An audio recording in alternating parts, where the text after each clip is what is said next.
Hello, everybody. This is Ezra Suber with another episode of the 3F podcast, Faith, Family, and Fatherhood, changing families' destinies, one father at a time. Speaking of families' destinies, one of the best tips, one of the best things that we can do for our children is to teach financial literacy. To teach financial literacy. We can't leave it up to the school systems. We have to do that ourselves.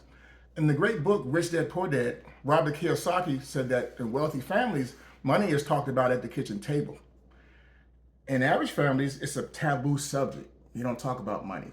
Keep it a secret. I ain't gonna tell you what insurance policies are. I ain't gonna tell you what's gonna happen once I pass away. You just figure it out. But that lack of communication can create some serious fissures in families once someone passes away. And the antidote to that is financial literacy. One of the great things that we can do is just talk to our kids about money. Use current examples of what they're dealing with. I was so proud of my son last year, my youngest son. He bought his own car. First car he got, I got for him. I paid for it for him. Paid the note, paid the car insurance. Woo, boy. At a young age, that's rough. But he went out and got his own. And he got his own car. He did his own insurance. And I made a big deal out of that. I said, go ahead, son. Go ahead, son. I came by his house, I grabbed him up, I was like, man, you the man, you the man. I was trying to break his back, just messing with him. But when we see them do good behavior, you gotta reinforce it. You gotta make it a big deal. Sometimes we get emotional and we get strong when they do something wrong, but you gotta bring that same emotion when they do something right so that you incent the proper behavior. After he did that, I was talking to him about another type of loan, and he said, really? What's the length of the term and what is the interest rate? I said, okay, son, all right. So he's getting that literacy going. I use that as an example to ask him questions like, hey, what are the top 3 credit bureaus? He needs to know that. I always ask him questions. What are the 3 main components of having good credit? And when we talk to our children about situations like that, we help them become better financially. I talk to them about legacy. I say, son, you have to learn this stuff so you can teach your children. No more each generation starting from scratch. We should be leaving houses and land. It shouldn't be start from scratch again. But we're not passing down literary knowledge. But I have someone in my family who's set up nicely because his parents set them up and they educated them. We should be doing that with everybody. Little things we can do that'll help also. Think of things like this. Help them subscribe to a financial magazine. Think how powerful that is. Each month, they're coming into something that's coming to their doorstep every month, and they're learning about finances and things like that.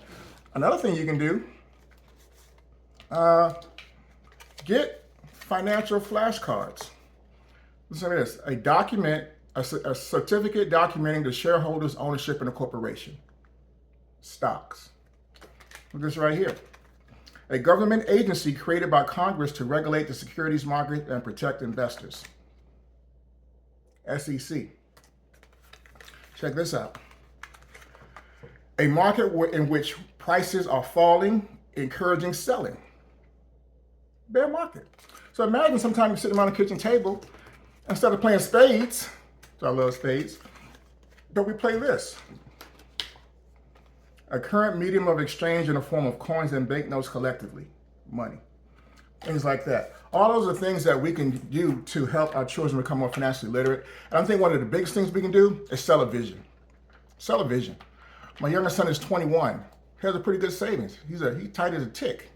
My son tight as a tick, man. I said, damn, but do you know by the time you're 25, you could be sitting on 50 grand? You realize that? I said, do you realize by the time you're 30, you can have 4 rental properties and an apartment building if you take certain habits? It's so important for us to sell a vision to our children, talk to them about passing on wealth. I'm teaching you these things so you can teach these to your children. It's not just for you. Like we always say, man is a source, supposed to be a source to somebody else. We're supposed to leave an inheritance for our children's children, but the first inheritance is knowledge. Knowledge. So just want to share that today. Financial literacy in the household. I got a part 2 coming up on this because it's so important. But let's teach financial literacy in the household starting at a very young age. Thank you.